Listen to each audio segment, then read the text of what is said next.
Tough one. I mean, it's tough when you lose, but 5-setter, especially when you guys were down, or I'm sorry, you guys were up 2-1, but going 5 sets, you couldn't have asked for more out of your girls, unless maybe a switch on that final 5th set score. Right.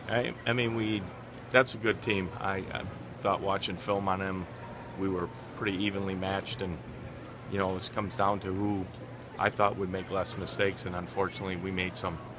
Start off that last game with 3 hitting errors.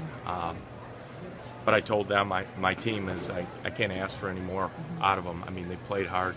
We've been very fortunate. I think every team here can say that when you've been in fights like this, we usually come out on the top end. So that's, not only do you want to advance, try to play for a state championship, but you're so used to pulling these out. And we had a tough one with Sun Prairie to get here and pulled out a 5-gamer. And, you know, it just wasn't in the cards for us. And, you know, it wasn't lack of effort or lack of desire. It was just, I think it's just we made some mistakes that hurt us. And, you know, we had that, I think we were down 1 in game 5, and we had the open netter, and she usually puts that down, and unfortunately put it out of bounds. And I thought that kind of was the key there. And then, you know, but it wasn't just that play. We had other hitting errors, but boy, we battled it.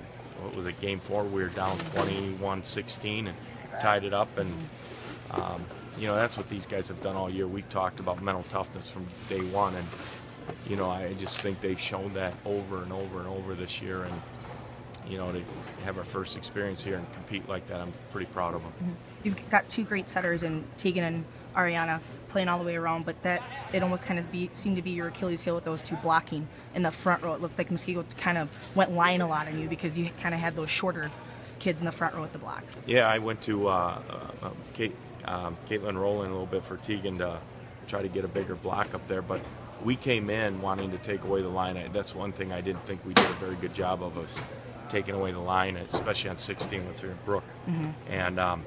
And she's fantastic. And when our blocks cheat in, she was good enough to put it down the line, and she's a tremendous player.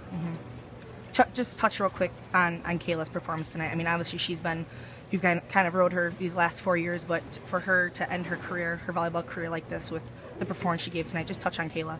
Well, I'm going to tell you this, is she's been, and I'm going to offend some people here, but I don't care. She's been the top all-conference player in our conference her sophomore, junior, senior year, and has not made All-State. And I don't know what the kid has to do. And she's won. I mean, last year we were 33-13, and she's been the leader out there. She was the one consistent hitter that seemed to be able to keep the ball in play. And we put a lot on her, and we're certainly going to miss her. She's a hell of a talent, but she's even a greater person, greater leader for us. And you know, she picks up a lot of stuff in the backcourt when she's on the defensive end. She's just, you know, such a special kid in more ways than one. Now, to end on a light note, you're going to give the kids Monday off? Or are you going to hit the hardwood right away? Yeah, it's and we go 2 days, so we start off with Monday morning, but we'll actually give them a couple days off. They need some time away, and you know, so we'll give them 2 or 3 days off. Some of them won't want it, and it's going to be in coach-imposed rules, so that's understanding.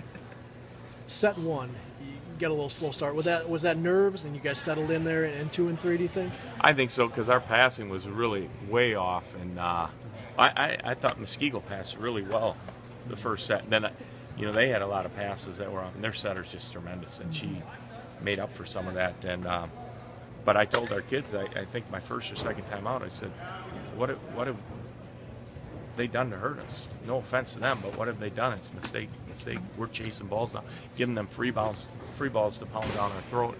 And I thought they settled out and played pretty well the second, third, and we had some glimpses in the fourth where we struggled. And then also we make that run, and then a couple of mistakes, and you know, it's a game of wills. And Muskego coach and I were talking afterwards. It seemed like we'd have a little stretch where we struggled. They had a little stretch.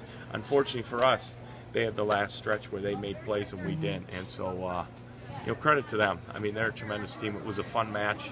I'm proud of our girls. I thought we represented ourselves really well, and I wish Muskego the best of luck. And you know, I'm just disappointed that my seniors, that we have 8 of them on the team, and then 2 managers, that we're going to miss those kids, and they've done so much for our program.